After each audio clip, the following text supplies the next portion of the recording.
What's good, YouTube? It's Boy Squid back in their Squidio. I want to talk to you guys about some hand traps that I think are going to be relevant to pick up for the upcoming season. Obviously, we're in a holiday lull right now and there's no events going on. But the minute the month ends, we are getting some new support and some new events coming up. We're getting Maze of Memories, which already comes with Bonfire. As you guys know, that's very much required for the set after that. In February, Phantom Nightmare, the main set, which has a plethora of new things, namely this one bad boy, the Snake Eyes Populace, as well as, more support for existing decks. But this card is insane on its own in fire decks because it enables you to get 4 to 5 bodies just by itself in tandem with cards like Bonfire, or like even using your normal summon with a Snake Eye Ash. So obviously these decks are going to be insanely good, and not to mention we're getting other fire support as well. I mean, Promethean Princess, guys, this is like the best card of the year in my opinion. The card is absolutely nuts. It's basically Sprite Elf on crack. So I think fire decks will be insane, which is why I want to tell you guys about these hand traps really quickly that you should definitely pick up if you don't have them in your arsenal already, or if you want to bling them out, now's the chance to do so while they're all still relatively somewhat cheaper. For starters, Ghost Spell and Haunted Mansion. This card is very, very powerful because it hits a diverse range of decks, and it is decently high impact against a lot of the decks. I mean, against Labyrinth, we all know that Labyrinth is getting some new stuff in the Maze of Memories. They're getting the Transaction Rollback, which is an insane trap card that they can actually activate by paying half their life points or by banishing it from the graveyard. So they get 2 for 1 out of 1 card, or they can discard it off of furnitures. And stopping the Big Welcome Labyrinth is obviously a big priority against that deck because this card does a lot of shenanigans for the deck, and we just want to stop them from playing, so that's really, really relevant. Against fire decks, we can stop Promethean Princess from coming back to the grave or from resurrecting another monster from the grave. It works for both of the effects. You might draw this as your 6th card, and then you special summon, they try to bring back Promethean Princess. It has a trigger effect in the graveyard that brings itself back and pops the monster that you special summon as well as one of their own. You can stop that with Ghost Spell. You can also stop a bunch of other annoying monsters. A lot of players are playing Snake Eyes Flamberg Dragon. This can be splashed into the Snake Eyes stuff, just summoning it off of Snake Eye Ash and just going to the races, being able to bring back 2 level 1 bodies from your graveyard once sent to the graveyard from the field. So you can just stop that with Ghost Spell. There are so many different interactions that you can actually stop with Ghost Spell. And we're actually getting a new deck called the Silent Forcers, which I believe will be localized as a voiceless archetype. And this is a Skull Guardian retrain archetype that actually can ritual summon by banishing one of their monsters called Sapphire the Wise Silent Forcer Queen. And her effect allows her to discard itself and send a ritual spell from their deck to the graveyard, then add 1 Light Warrior or Dragon Ritual from their deck or graveyard to the hand. So guess what? Because it actually adds from the graveyard, you can actually go spell that. Other cards are also like Nadir's Servant. Like, this is another card that certain players are splashing into different decks. So being able to go spell that is super relevant. And there are just so many cards that interact with the graveyard nowadays that I think Ghost Spell is a no-brainer, and it's definitely a good card that I would see in most people's side decks. If you want to go into an event with a diverse surrounded decks, then definitely want to play this card.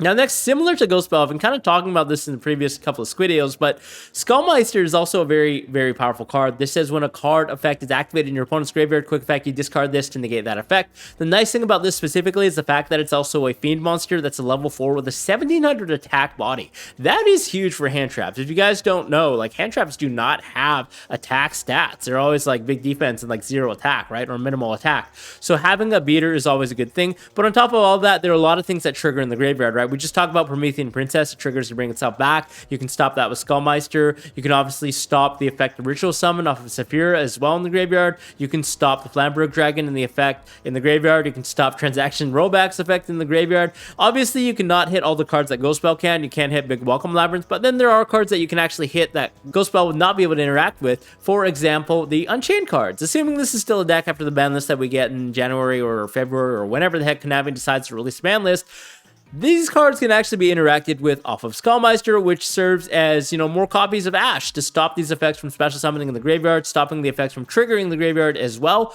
Just highly, highly relevant. And although it's very similar to Ghost Spell, it's nice that this card is actually not once per turn because it's an older hand trap, whereas Ghost Spell happens to be once per turn.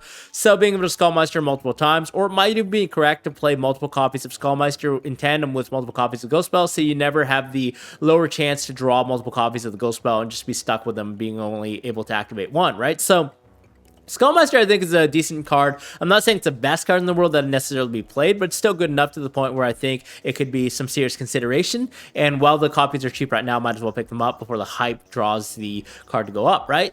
Next is a card that people are already playing, but Phantasmay. You guys know I love Phantasmay, the Fantastical Dragon, because this card is especially good now that we're entering a super link heavy format. I think the only deck that doesn't really play links is Purely, and even still, they're probably going to experiment with some link monsters, right? SP Little Knight exists. Everyone's going to be playing this card in basically every deck, so being able to drop it on the SP is always a thing. And then on top of that, everyone's going to be playing Promethean Princess, because this card is insane in fire decks. Going to be also playing it against the ritual decks even. They also do play the one card called Dynamundo, which sometimes they do go into during their combo, which allows you to just drop the Phantasmay, so it's not a completely dead card. Even against labs, they're sometimes linking off, you know, into Underworld, the Muckracker, or whatever the heck they need, SP Little Knight.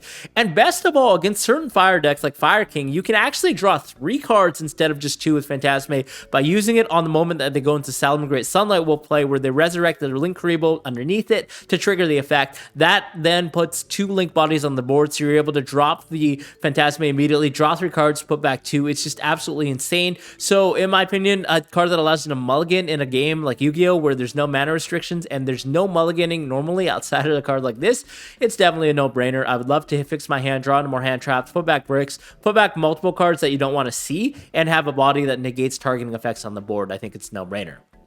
Next, Droll and Lockbird. I think most players should already have this. Yes, I can see that this card is actually good at this moment in time. There are a lot of decks out there like Vanadium, which sometimes pop in and out. They didn't really do well at the last YCS, but they're still around in the metagame, right? Like, people know that Vanadium are still a deck, so having Droll in check is really, really relevant. It's also decently good sometimes against decks like Fire King, when you can actually catch them off guard when they're starting off their plays by adding a Ponix, or like normal summoning Ponix, adding a copy of the Fire King Sanctuary. Then you can just Droll and Lockbird them, which cuts them off from getting the big Ruinix and could stifle them for the rest of the turn. Against decks like Rescue Ace, you can still sometimes hit them off the Airlifter, and against the Ritual deck, it's very, very powerful, because if they're going Silent Force or Queen to add a Ritual monster, then that just shuts off the Skull Guardian from adding for the rest of the turn, so that's really, really powerful as well. And of course, Snake Eyes Populace being added off of Bonfire and triggering and trying to add a Snake Eyes Spiral Trap from their deck to the hand, chaining the effect of Droll and Lockbird to this being revealed in the hand is often really devastating, because you're shutting them off from adding off the Populace as well as the rest of the turn.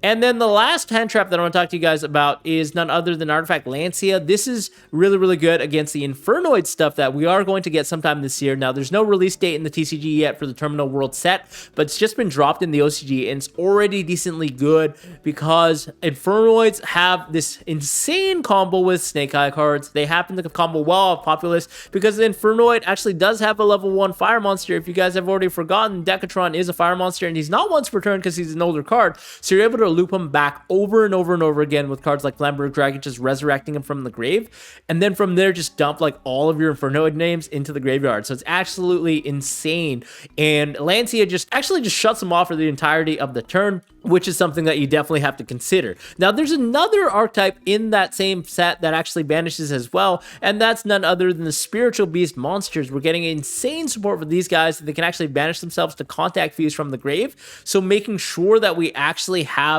a card that prevents them from playing for the rest of the turn in the form of Lancea is extremely, extremely good. And otherwise, if you don't, they're just going to start comboing off into their new Ritual Beast fusion monsters and just go full combo. The nice thing about Lancea is you can actually trigger it from the field. I've actually seen OCG players ditch the Lancea as a cost for something like a Black Witch, and then get Flamberg Dragon on the field, and then put the same Lancea onto the table back in the spell and trap zone. And on our opponent's turn, you can actually use the Flamberg Dragon to resurrect the Artifact Lancea as a monster, tribute it off, and get a free Lancea. So that's just a really, really cool interaction. If they are not able to stop the Lancea, you can just loop it over and over with Flamberg Dragon during your next turn. So this is a really, really good card. I think you guys should definitely pick up before these cards get, these new Terminal World cards get dropped. So that's about all I had for this video. If you guys have any other hand traps or cards that you think are going to be good for the next format that's coming up after this month, let us know in the comments below. Other than that, subscribe to support the channel, and we'll see you all in the next video. Thanks for tuning in. Bye-bye, guys. Ciao.